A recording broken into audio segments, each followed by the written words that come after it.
Bonjour. Le manque de respect ou l'insulte au travail. C'est sûr que comme gestionnaire, quand vous recevez ces insultes-là, vous recevez cette façon de parler qui est inacceptable, c'est certain qu'il faut faire quelque chose. Maintenant, quoi faire dans ce sens-là? La première chose à faire, et la plus importante, est vraiment de signifier votre désaccord par rapport à cette façon de faire-là.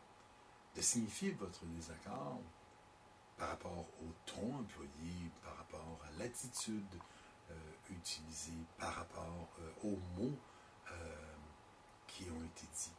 Donc, sensiblement, en premier temps, d'être capable de dénoncer, de dire à l'autre personne, non, cette façon-là, je ne me sens pas respecté là-dedans et je n'accepte pas ça.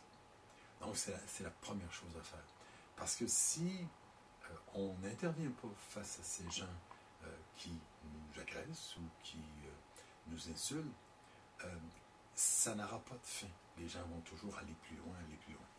Et c'est certain qu'on peut utiliser des mesures pour contrer ces comportements-là. Mais la première mesure, c'est d'identifier à cette personne-là que c'est inacceptable, cette façon de parler-là. Souvent, dans plusieurs expériences que j'ai connues, j'ai vu des employés me dire ben, il ne me l'a jamais dit que ça le dérangeait, il ne m'a jamais dit ça. C'est vous autres, ceux qui dites ça.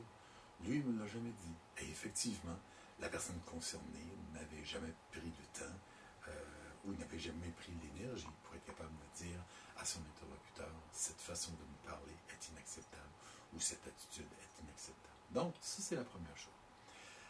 Deuxièmement, si cette attitude-là, cette façon de faire-là a eu lieu devant un groupe, pour ma part, je crois que c'est pertinent de demander à la personne de s'excuser devant le groupe, d'avoir utilisé pareil propos, d'avoir utilisé pareille façon de fonctionner. Certains vont dire, oui, mais c'est gênant de devoir exprimer devant un groupe.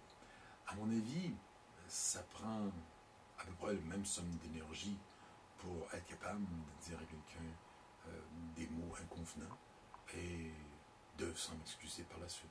Donc, si la personne est capable de le faire devant les gens, ben, je crois qu'elle est capable de le faire aussi devant les gens, s'excuser.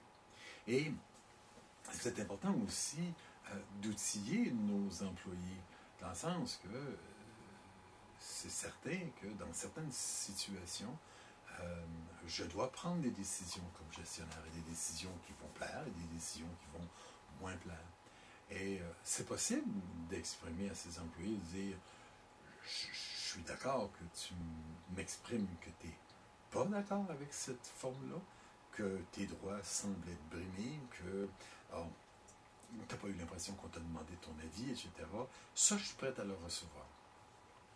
Mais en le recevant d'une façon adéquate, correcte, parce que moi aussi, je fais mon travail au même titre que toi, et j'avais à prendre des décisions, et c'est celle-ci que j'ai prise. Donc, de faire cette mise au point-là.